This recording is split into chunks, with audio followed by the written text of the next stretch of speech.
All right, let's talk about a massive opportunity for Bangladeshi businesses, one that's kind of hiding in plain sight, halfway across the world. We are, of course, talking about Brazil. So if you're on the hunt for your next big export market, you are in exactly the right place. Let's break down how to unlock South America's biggest economy. Okay, first things first. Let's just get a sense of the scale here. Brazil's economy, a whopping $2.2 trillion. I mean, to put that in perspective, that's almost 5 times bigger than Bangladesh's entire economy. But this is more than just a big number. We're talking about a market of over 210 million people, and their spending power is growing. That is the sheer size of the opportunity we're diving into today. So here is where it gets really interesting. The trade relationship as it stands right now. This slide tells you everything. For every single dollar's worth of goods Bangladesh sells to Brazil, it buys back $18 worth, mostly things like sugar and cotton. But look closer. That imbalance isn't a problem. See it for what it is, a giant, wide-open door for Bangladeshi exporters to step in and start balancing the scales. And look, this isn't just us being optimistic. This is coming straight from the source. Brazil's own ambassador to Bangladesh called the country a new economic giant. I mean, when the top diplomat from your target market says that, you listen. It means the door isn't just unlocked, they're holding it wide open for you. That's a huge signal of interest right from the top. So what's really behind all this buzz? In this first part, we're going to dig into why Brazil is such a hot topic right now for Bangladeshi businesses. The numbers, the strategy, the whole 9 yards.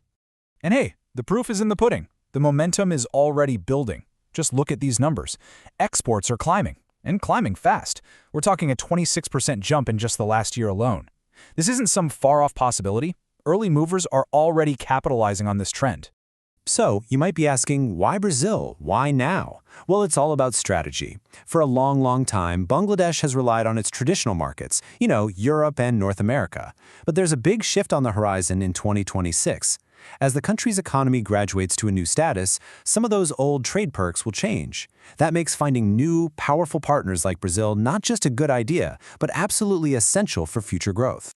Okay, so we know the market is huge, but where are the actual sweet spots? Let's talk about the export gold mines, the specific areas where Bangladeshi products have the best shot at really taking off in Brazil. Wow, okay, this chart right here says it all. Brazil imports almost $6 billion in apparel every year, and Bangladesh, the world's second largest apparel producer, has just a tiny 3% piece of that. Just think about that for a second. If Bangladesh could grab even a little bit more of that pie, we're talking hundreds of millions in new exports. The room to grow here is just immense. When it comes to ready-made garments, or RMG, it's really all about navigating the costs. Bangladesh's edge is obvious. Top-notch knitwear, t-shirts, and denim, all at a fantastic price. The big hurdle? Brazil's pretty steep import tariffs, around 25 to 35%. But here's the kicker. Even with those tariffs, the low production costs in Bangladesh often mean the final price is still super competitive. Now, the real game changer would be something called a Preferential Trade Agreement, or PTA. If that ever gets signed, those tariffs could drop dramatically, and that would just open the floodgates. All right, next up, let's talk about a bit of an unsung hero. Jute. With the whole world shifting towards sustainability and away from plastic, Bangladesh's golden fiber is in the perfect spot. On one hand, you've got a huge practical market in Brazil's farming sector for things like jute sacks, but there's also this growing consumer market for cool, eco-friendly stuff like bags and home decor. It's about taking a classic product and making it cool for today's conscious buyer. And hey, let's not forget about leather goods and footwear. In 2022 alone, Brazil brought in over $1 billion worth of footwear. A really smart move here is to look into OEM partnerships. What's that? It basically means you produce the high-quality shoes for a well-known Brazilian brand and they sell it. They've got the market, you've got the manufacturing muscle. It's a total win-win, and it works for things like bags, belts, and wallets too. And finally, let's talk about a long-term goal, but one with a massive payoff: pharmaceuticals. Bangladesh is a beast when it comes to producing affordable generic drugs. The big challenge, though, is getting through the tricky registration process with Brazil's health agency, Anvisa. So yeah, it's not going to happen overnight, but for any company that's willing to put in the time and effort, this could open up an incredibly valuable and consistent export business. Okay, so we've sized up the opportunity. Now, let's get practical. Let's talk about the playbook. Brazil's import rules can look a little intimidating at first, but don't worry, we're going to break it down into a simple, clear process so you know exactly what you're up against. Honestly, you can just think of it as a 4-step checklist. Super simple. Step 1, plan your costs, including those tariffs. Step 2, get your documents perfect. I mean flawless. Every detail has to match. Step 3, follow Brazil's specific labeling rules to the letter. And step 4, get any special certificates your product needs. Nail these 4 things, and you've basically won 90% of the battle. Let's zoom in on one of those steps because this is one where so many people get tripped up. Labeling. It seems so basic, but it is absolutely critical. All your labels must be in Portuguese. No wiggle room there. They also have to list the materials, say made in Bangladesh, and, this is important, include the Brazilian importer's registration number, their CNPJ. Get this right from the very beginning, and you will save yourself a world of paying at customs.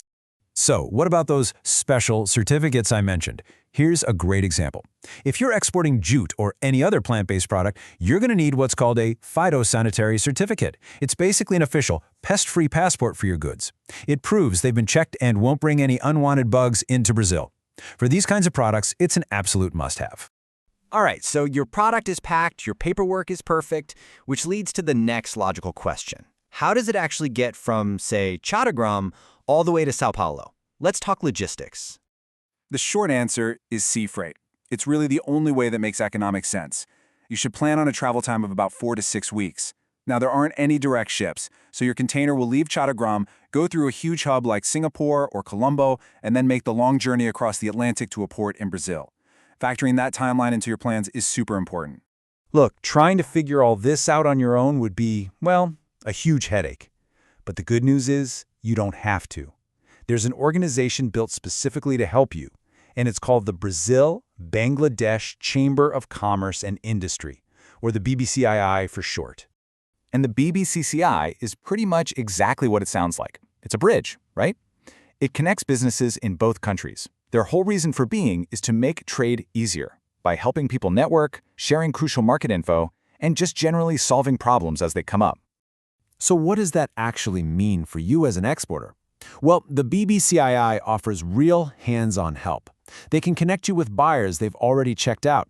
They'll give you the latest intel on the market. They're also the ones advocating behind the scenes for better trade deals, like that PTA we talked about. And if your shipment gets held up in customs, they're the people you call. They're basically your guide on the ground in a new country. And this isn't just theory. They really do get things done. A perfect example is the Made in Bangladesh Expo they organized in Sao Paulo.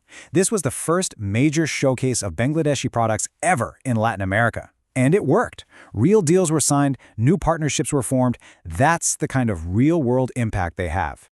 Okay, so let's wrap this all up. What are the big things to remember? First, the opportunity is huge. It's a massive market with a big trade gap just waiting to be filled. Second, the products. Apparel is the star, for sure, but keep a close eye on jute, leather, and even pharma. Third, the process. Success really boils down to paying attention to the details, the tariffs, the documents, the labels. And finally, the partner. You're not alone. The BBCICI is there to guide you. If you can get those 4 things lined up, you're well on your way. So there you have it. We've looked at the opportunity, we've identified the hot products, and we've mapped out the path to get there. Brazil isn't just another name on a list of countries. It really is a strategic new frontier for Bangladeshi businesses. So the only real question left is the one you see right here. Could this be your next big move?